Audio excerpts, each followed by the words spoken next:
What if the secret to happiness isn't more success, or more praise, or being liked by everyone, but actually having the courage to be disliked? Sounds backwards, right? But that's the bold idea behind the best-selling book, The Courage to be Disliked. Written by Ichiro, Kishimi, and Fumitake, Koga. This book challenges everything we think we know about happiness, success, and personal freedom. And today, we're breaking it all down, simply, clearly, and in plain English. So, let's get into it. The Courage to be Disliked is based on the philosophy of Alfred Adler, a psychologist you probably haven't heard of, but whose ideas might just change your life. Here's the core idea of the book. You can be happy right now, not someday, not when you get the job or the body or the approval, but now. All you need is the courage to live your life without being controlled by other people's opinions. Easier said than done, right?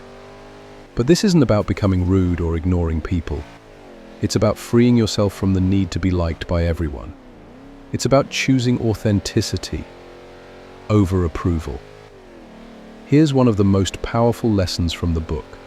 Your past does not define you. We often say, I can't do this because of what happened to me, or I'm this way because of my childhood. But according to Adlerian psychology, that's just a story we tell ourselves. Your trauma is real. Your pain is valid, but your future is not limited by your past. The question isn't, what happened to me?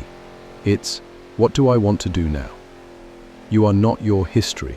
You are your choices, especially the ones you make today. Next up, something called the separation of tasks. Sounds complicated, but it's actually simple and life-changing. Here's how it works. We waste so much energy worrying about what others think. Will they approve of me? Will they be disappointed? Will they judge me?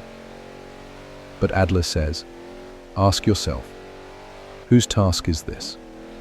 For example, you want to pursue a new career, but your parents disapprove.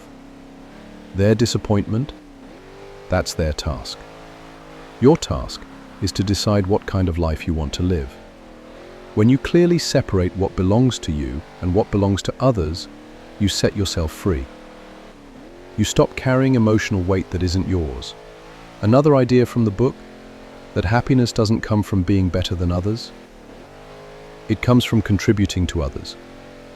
We're often raised to compete, get better grades, make more money, be more attractive.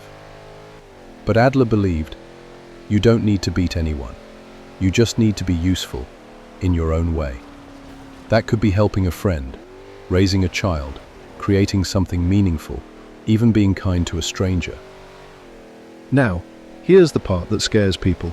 If you want to be truly free, you have to accept that some people will dislike you. No matter how kind, honest, or thoughtful you are, there will always be someone who disagrees with you, misunderstands you, or just doesn't like you. And that's okay. The goal isn't to be liked by everyone, it's to be true to yourself. And let the right people find you. You don't need the world's permission to live your life. You only need your own. So, how do we live with the courage to be disliked? Here are a few simple steps. 1. Ask yourself, what do I want? Not what others expect, what you truly want. 2. Separate your tasks. Don't try to control how others feel. Focus on your part only. 3. Accept imperfection. You won't always get it right. That's okay. You're learning. 4. Take responsibility. Not blame, but ownership. You can change your life, one decision at a time. 5. Know that freedom may cost you approval, but it gives you something better, peace. The courage to be disliked isn't just a catchy title. It's a challenge, a mindset, a doorway to a life where you're no longer stuck. Not stuck in the past. Not stuck pleasing others, not stuck living a life that doesn't feel like your own. It's a reminder that you have the power, right now, to choose something different, something authentic, something free. So, have the courage to be disliked. And in doing so, you may just discover the courage to be yourself. Thanks for listening. If this helped you, consider subscribing, sharing, or just taking a deep breath and living a little more boldly today.